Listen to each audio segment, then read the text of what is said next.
We return now to the footprints of the Antichrist. And our Prophet, Allah's blessing be upon him, said this about the Antichrist. He says, every prophet has warned his people about Dajjal. And the prophet Noah warned his people about Dajjal. But I am going to tell you something that none has ever said before me. Dajjal sees with the left eye. He is blind in the right eye. It looks like a bulging grape. But your Lord is not one-eyed. Between his eyes, on his forehead, is written the word Kafir. And every mu'min, meaning someone who has faith in the heart, that belief has moved from the lips and entered into the heart, the mu'min. And every mu'min will be able to read the word kafir, or disbeliever, on his forehead, whether he is katib or ghayru katib. Katib, the one who can read and write. Ghayru katib, the one who is illiterate, cannot read and cannot write. Now then, here is a very important information about the Antichrist from Prophet Muhammad ﷺ, which discloses his epistemological footprint. Epistemology is that branch of philosophy which studies knowledge and determines what is knowledge, and studies what are the sources of knowledge and how knowledge is acquired, etc. This is epistemology. And this hadith pertains to epistemology. If every mu'min will be able to read the word kafir written on the forehead, well then why is it that the one who is not a mu'min, not a believer, why can't he see?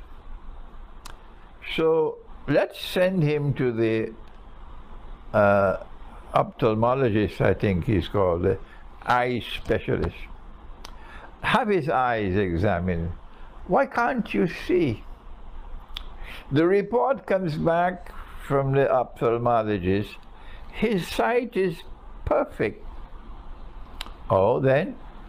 Well, then why can't he see what the believer can see? Is it because, like Dajjal, he sees with only his left eye and is blind in the right eye? And that's why not only could he not read kafir written on the forehead, but he dances to every tune that Dajjal plays. He was there in the masjid with face mask and all. He was there standing 3 feet apart, social distancing. And he wears the blue jeans. Now let me spend a little bit on the blue jeans, because I got some emails that were not pleased. But no. A Muslim must always wear clothing that he can use for performing salat, because he has to pray 5 times a day. And he wouldn't want to have to change clothing. He's in the field working, he's driving. He doesn't have to change his clothing to perform salat. What nonsense. He has to be dressed in clothing that he can use for salat, for prayer. And in our salat, we have to stand, we have to bow, and we have to go down in prostration, in sujud. The head must touch the floor, the forehead. So our Prophet said, and you'll be surprised by this, most of you would never have heard this, because of Dajjal, of course. The hadith has gone into a place called cold storage. Yes. He said, when women go down in sijda, in prostration, they must remain in prostration longer than the men, meaning not when they're performing their prayers at home, when they're in the masjid. That's when. When women go down in sijda, they must remain in sijda longer than the men. Of course, when you say to the woman, you're not allowed in the masjid, wait for that day, on Judgment Day, when the place will be so furiously hot, and you will be thirsty, and you'll go to the Prophet Muhammad by the fountain of Kafir for water. And he said, no water for you, no water for you today. But Allah says, don't give them any water. They changed the religion after you left. No, women are not allowed in the masjid. Wait for Judgment Day. Oh yes, I'm smiling because I know on Judgment Day what's going to be your fate. Because you're not listening to us. You're arrogant. You're obstinate.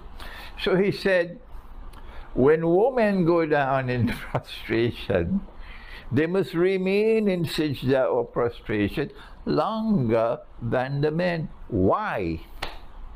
Why should a woman remain longer in prostration than a man? He said, because some of the men may not have enough cloth to cover themselves.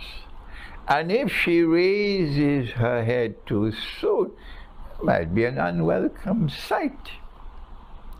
Not because they'll be naked, no, because men have to ride donkeys, they have to ride horses, they have to ride camels, so they have to have a lower garment which is sufficiently loose and comfortable to ride a horse or a camel. And then they will have an upper garment. This is not Pakistani clothes. This is the Sunnah. Have an upper garment, and the upper garment would reach long enough so that when they go down in sijda, the garment, the upper garment, will cover the buttocks. So some men may not have enough cloth in the upper garment to cover the buttocks. And that is why he said, the woman must remain in sijda longer than the men. And today, a woman is not allowed in the masjid. Or if she's allowed in the masjid, she's there in the attic, or in a balcony, or in the basement, or in an annex.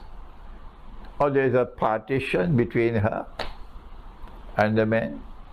When the imam is on the minbar, she can't see him. Yeah?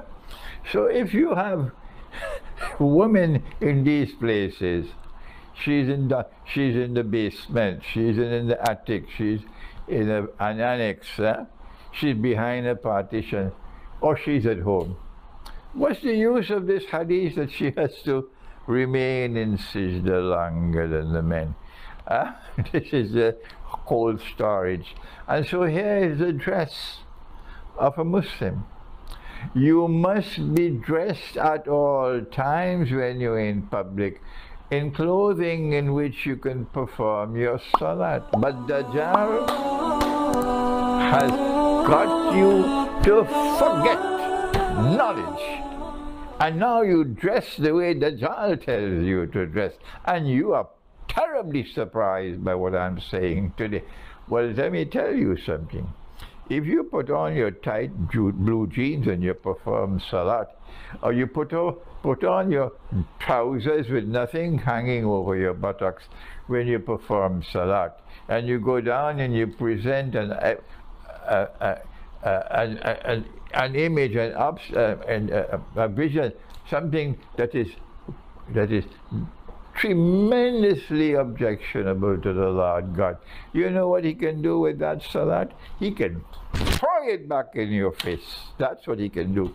And you have a duty to dress the way you will perform salat all through the day, because you don't know when you're going to perform salat. So now back. Why is it that he cannot see what otherwise cannot see? So he put on the blue jeans and he's comfortable, and he has no upper garment going down low to cover his buttock, and he's blind as a bat. What is it that's caused this blindness in the world today? Is it because he sees only with the left eye and he's blind in the right eye? What does it mean when the Antichrist stands up in Jerusalem and he declares, I am the Messiah? Those who follow the Salafi methodology, let me repeat that to all of you who are Salafi. Yes, I don't care 2 peanuts. I have to proclaim the truth. On that day, when the Antichrist stands up in Jerusalem and declares, I am the Messiah, the Salafi is going to look at him and say, no, no, no, he can't be Dajjal, because that man is seeing with 2 eyes, and the Prophet said Dajjal has 1 eye, so that cannot be the Antichrist. Yeah, go ahead with your Salafi methodology. You will never wake up, you'll never listen to me. This is not muhkama, this is mutashabiha. It is not to be understood literally, it is epistemological. When the Prophet said that Dajjal sees with the left eye, the implication is that he sees with external sight. And when the Prophet said that Dajjal is blind in the right eye, the implication is that he's internally blind. But no Salafi will accept that. So go your way and leave us alone with your bogus methodology. Go your way and leave us alone. We have more sense than this. When the Prophet said, Dajjal sees with the left eye, it is epistemological. The implication is that he sees with external sight. Observation, experimentation, rational inquiry. But when the Prophet said that he is blind in the right eye, the implication is that he is internally blind. And as a consequence, this is Dajjal's epistemological attack on mankind. He wants to render all of mankind like himself to be internally blind. So ajasad, yes. And when people are internally blind, they're heading for the hellfire, whether they like it or not, whether they understand it or they're not. If you are internally blind and you cannot penetrate the internal reality of things, you are on the way to Jahannam. Surah Al-A'raf. And Allah says, بَعَدْ أَعُوذُ بِاللَّهِ مِنَ الشَّيْطَانِ الرَّجِيمِ وَلَقَدْ ذَرَأْنَا لِجَهَنَّمَ كَثِيرًا مِنَ الْجِنِّ وَالْإِنسِ. Huge numbers of men and women and jinn are now heading for the hellfire. Why? لهم قلوب لا يفقهون بها ولهم أعين لا يبصرون بها ولهم أعين لا يسمعون بها. They have eyes, but yet they don't see. They have ears, but yet they don't hear. They have hearts, and yet they do not understand. أولئك كالأنعام. They are just like cattle. That's right. And that's where we are today. Huge numbers of our people today are cattle. The Christian who is listening, the Hindu who is listening might probably understand it better than some of these Muslims, yes. Because the Hindu knows what is light. Oh yes, the Hindu knows what is light. The Christians in the monastery, they know what is light. But our Salafi people, they don't know what is light. Yeah? Our Tabligh Jamaat people, they don't know what is light. And so this is the Western epistemology. That you only concerned with knowledge externally acquired. The left eye. And knowledge which comes from the internal eye is considered to be bogus. It belongs to Disneyland.